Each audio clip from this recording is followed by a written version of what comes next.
25 సంవత్సరాల కంటే ముందు నేను ఐటీని ప్రారంభించాను. నేను గర్వంగా చెప్తున్నా, ఈ దేశంలో ఐటీ గురించి మాట్లాడుతున్న ఏకైక నాయకుడు నేనే. కంటిన్యూగా రాజకీయాల్లో దాని విలువ గాని దాని భవిష్యత్తును గాని నేను గుర్తుపెట్టుకున్నాను. అందుకే మిమ్మల్ని అందరినీ కోరుతున్నా, భవిష్యత్తులో శారీరక కష్టం చేయడం కాదు. ఒకప్పుడు మడకలు దున్నేవాళ్ళం, పెద్ద ఎత్తున మోసేవాళ్ళు, ఇప్పుడు అన్ని కూడా పోయినాయి. సెల్ ఫోన్ ఉంటే చాలు అన్ని ఆపరేషన్లు అన్ని అయిపోతున్నాయి. ఒకప్పుడు రాసి అలిచిపోయేవాళ్ళు లెక్కలు, ఇప్పుడు ఆ లెక్కలు కూడా అక్కర్లా, ఊరికి క్లిక్ చేస్తే చాలు రికార్డులన్నీ వచ్చేస్తాయి. ఒకప్పుడు తిరిగి అలిచిపోయేవాళ్ళం బిల్లులు కట్టాలంటే, అది కూడా అక్కర్లా, ఊరికి ఒక బటన్ కొడితే మీ అకౌంట్లు ఇది అవుతాయి. ఇప్పుడే మిత్రులు ఒక మాట అన్నారు, ఒకప్పుడు 1650 కోట్ల రూపాయలు రైతులకు బకాయిలు పెట్టిపోయారు. 8 నెలలు సంవత్సరం రైతు పండించిన పంటకు తీసుకొని డబ్బులు ఇవ్వకుండా పోయారు. ఈ ప్రభుత్వం వస్తానే ఆ 1600 కట్టాం. ఇంకొక మాట చెప్పాను, 1600 కట్టడమే కాదు, 48 గంటల్లో రైతు వరి ధాన్యం ఇస్తే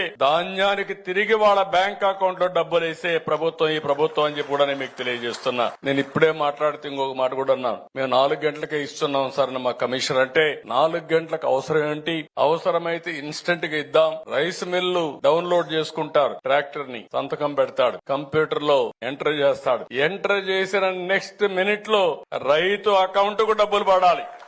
తొందరలో వాట్సాప్ గవర్నెన్స్ తీసుకొస్తున్నాం. మీరు ఒక పని పెడితే, మీరు న్యాయమైన పని అడిగితే అది చేసి మళ్లీ మీకు మెసేజ్ పెట్టే విధంగా తొందరలోనే ప్రభుత్వ పాలన ఉంటుందని చెప్పి కూడా నేను మీకు తెలియజేస్తున్నా.